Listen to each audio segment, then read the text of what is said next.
Hello and welcome to the TTI Distribution Download, the podcast where we talk about all things happening in the world of electronic components with the specialists of TTI.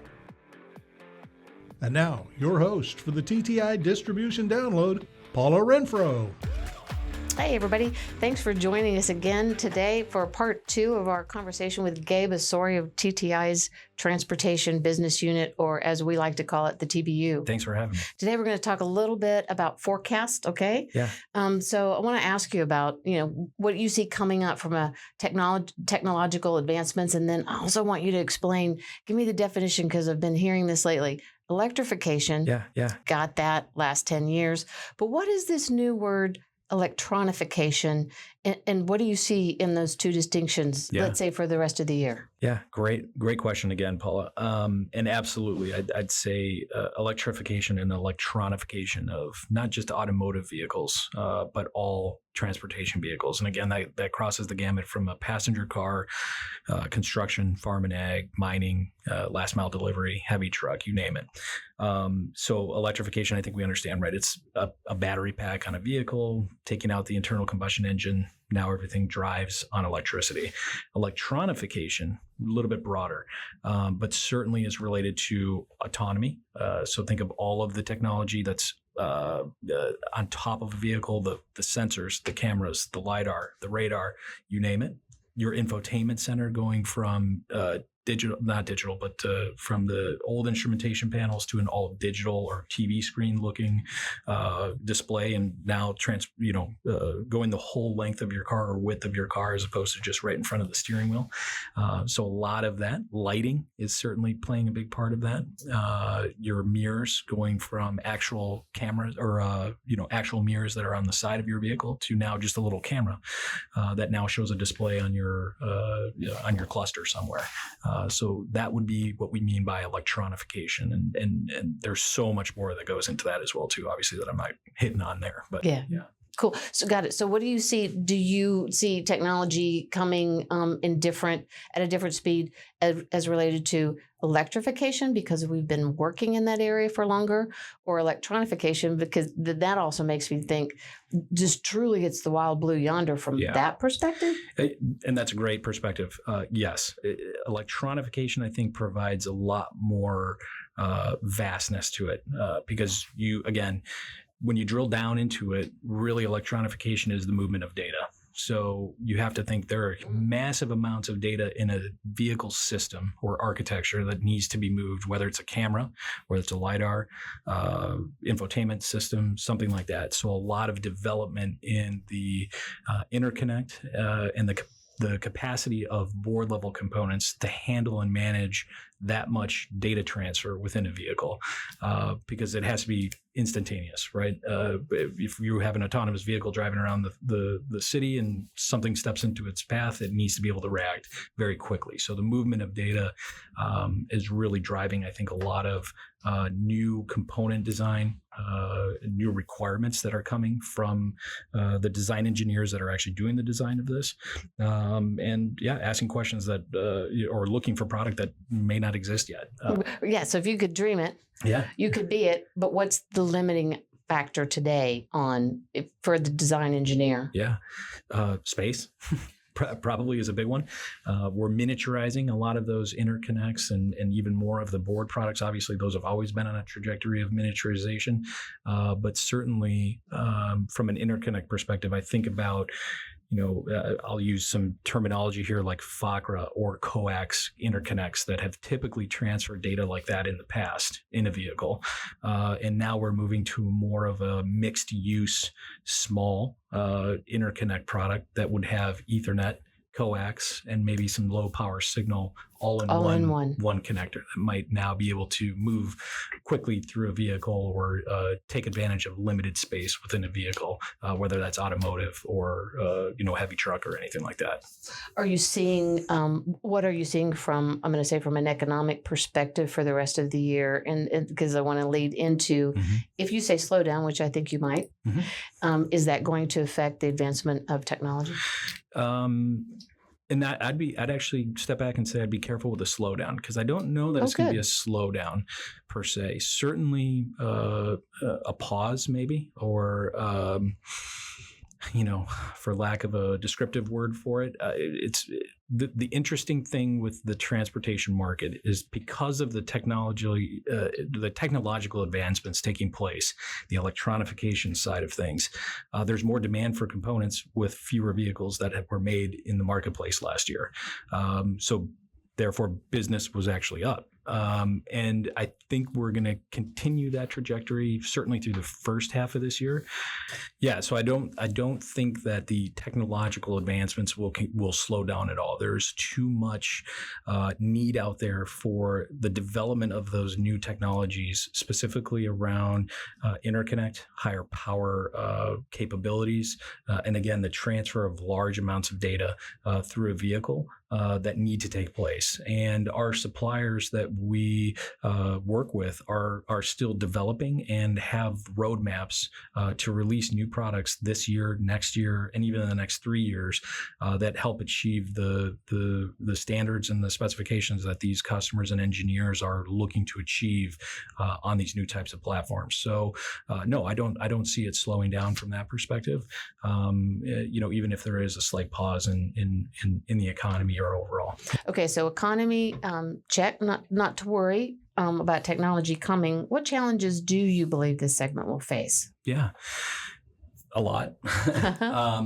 If I had to narrow it down to maybe just one or two things, I think first and foremost will be continued pressure from supply chain, without a doubt. There's shortages? Yeah, while we see improvement, things like cable, especially high voltage cable. So if you're looking at a vehicle, the orange big cable that you would see has some very challenging lead times just based on a very high increase in demand and just not a lot of capacity that existed previously to manufacture that much cable. It's probably very expensive cable to inventory, isn't it? It sure is. So there is not just as you would with a typical automotive wire, keep spools and spools of that on hand. This is pretty much made to order and can be pretty challenging. So what that does is it really slows down the availability of when you think of where those wires are used. So primarily around the battery and inverter and many of those kind of ancillary devices that support an EV vehicle. All of those have heavy duty wire that are going in and out of them. And that can really slow down production of EV vehicles, specifically last mile delivery, as we've talked about in it previously, because they have such long runs of cable. When you think of the length of a vehicle, certainly that adds it just takes pressure. Up more cable. Yeah, okay. Exactly. So our listeners are probably feeling this now, right?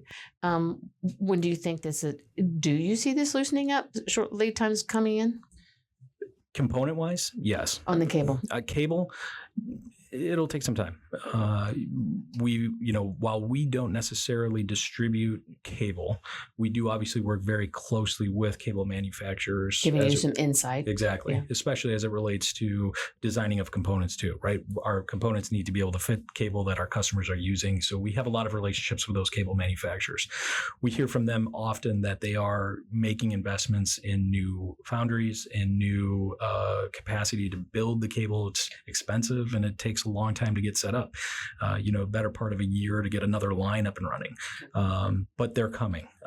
Maybe not as long as a silicon fab, which correct. we saw before, but still a significant investment in time and money, obviously. So, but they are making those investments and we do see them coming down the line. So I think it's safe to say that in the second half of this year, we'll see some improvement, but it will take some time for that to really kind of matriculate out into the market. I think for full, maybe more comfortable recovery in the cable side of things, we're probably talking 2024.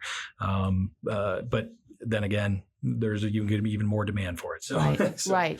It's kind of just that whole, circular thing there. But from a component side, I do see a lot of improvement that's coming down the line from an interconnect perspective, from a board level component. We have seen significant improvement to the supply chain and availability of product that has really benefited our customers. Okay. Talk to us about supply chains and NAFTA. Yeah. So specifically as it relates to EV vehicles, many, that's a thing that's popping up very often now. So where this stems from is in the infrastructure bill that was passed, in order for electrifying companies to get access to funding, specifically for infrastructure charging or even tax credits on the vehicles themselves, a certain percentage of that vehicle needs to be not only made here in North America, but also procured. The components that make up that vehicle procured here in North America, something to the tune of 50% now. And I think it actually increases in a couple of years to 52 or 54, maybe even 55% of that vehicle. So there's a big challenge surrounding that right now. To the design engineer to make sure he Absolutely. sources North American manufactured And components to a that's right. percentage. Into their core product, because and suppliers are dealing with that challenge a lot too, because a lot of them haven't traditionally built this product in North America. Many of them were Asia built, Southeast Asia, even Europe, especially on cable and some of the high voltage products, since Europe kind of leads the way in terms of electrification. So there's I'll say a lot of catch up that needs to be done from that perspective. Excuse me. That will continue to need to happen. So what do you see as the most complicated item, category, commodity, and what would be your advice? All of them are complicated. It's really a challenge. The one we've really struggled with right now is just pulling all the design engineers back off the ledge. But quite honestly, from a system level kind of perspective, if I think EV charging, certainly from an infrastructure perspective, because that's really where we see a lot of the requests for NAFTA made or a US made product right now, when you look at a charging station, the actual plug or coupler, as we refer to, that would plug into the vehicle, those are primarily not manufactured in North America. Many of those come from either Germany, Europe, Asia, somewhere. And do you pick that one because it's such a high dollar value item you get across that? Yep. Without a doubt. And, every single station is going to need one or two or three, depending on the station, right? So that is one of the probably most popular requests we come across right now is customers looking for American-made charging cable assemblies. But that extends across the board on all of the product that's coming in into those charging stations, and then even onto vehicles themselves. Every single opportunity with an engineer that we talk to. Do you have an answer? Yeah, I would say that most suppliers have heard the need in the marketplace. Many will have something up and running in North America this year by end of year. And if not, will by next year. Okay. At what level or capacity, I think is still to be seen. But they have all heard and understand that needs to take place and are working on it. Yeah, and the design engineer doesn't need to be sole sourced with a North American made product. Also, needs help across the board. That's right. Yep, exactly. So again, the value that we can help bring is finding those suppliers that have that infrastructure set up here in North America to support that kind of work and make sure that we're getting you to the right place for that. So 2024, you think on that too? I think so. Yeah, you'll see even more capacity involved in 2024 because it's going to be needed, especially with the investment level that's been made from that infrastructure bill as well. Yeah. So what are some of the key steps companies can take, our customer companies can take now to meet these challenges and be prepared for stability and growth throughout the 2020s? Yeah. Well, selfishly, I would say call your TTI regional sales engineer and make sure you get them on your calendar. Legendary. Yeah, exactly. But in seriousness, the sales engineering team, they are well informed on what our suppliers are doing from a manufacturing perspective, from what's coming down the line from a technology perspective. Partner with them certainly as your design is evolving, especially into next year and beyond. When you're working on those new platforms, those sales engineers are valuable resources to get the latest and greatest in news, information, technology that's coming out, even to the negative, right? What blips might be coming down the line for a certain product or a category. They will have insight into all of that and are more than happy and willing and ready to sit down and have those conversations with our customer engineers. So, Gabe, we've talked a lot about electrification actually last episode and this episode, and we will again next episode, because that is what's going on in transportation today, right? Last mile vehicle, not just the passenger carriers and load carriers. So tell me, is there a future for the internal combustion engine? Yeah, great question. And in short, yes, there is. It's going to look a lot different, I think, but certainly in the immediate future, the clear path, especially in rural areas or areas where it's difficult to get charging infrastructure to. So think the extreme cold, the extreme heat, those type of places. Batteries don't like those. No, things. absolutely not. The internal combustion engine will still play a role, and it might be more as a hybrid, right? So maybe a battery, not a full battery electric vehicle, but a hybrid vehicle, maybe a plug-in, but maybe not. Maybe it's regenerative battery from braking or from some other methodology, but more, I'd say more movement towards less reliance on the internal combustion engine, especially in the next 5 to 10 years. I think EV vehicles only make up less than 5% of our overall sales in the United States of transportation vehicles, and that's automotive, construction, everything. So there's still far and away internal combustion engines being Long way made. to go. Yeah, absolutely. But yeah, I think the future will be one that's a mixed use, where there's a little bit less reliance on that engine, and more of that battery creeping into the system and ultimately taking over.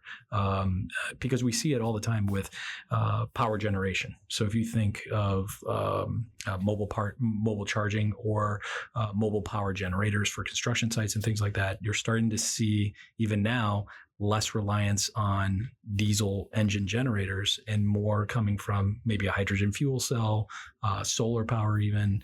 So some alternative fuels making their way into that as well too. But it'll just be a gradual change over time, as opposed to just a hard stop and no more internal combustion engines after that, right? So, but no, there is a future for it for sure, and it's just going to be, it's just going to look a lot different, as we move forward.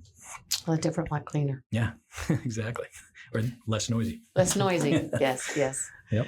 Thank you again, Gabe. It's been fun. Thank you to our listeners, and be sure to tune in to our next episode, where Gabe has just returned from the ConAg show, and I'm telling you, his eyes are sparkling. He has so much he wants to tell you about.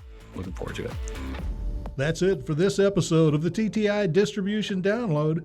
For more information on any of the topics you heard about today, reach out to your nearby TTI branch at 1-800-CALL-TTI or visit us online at tti.com.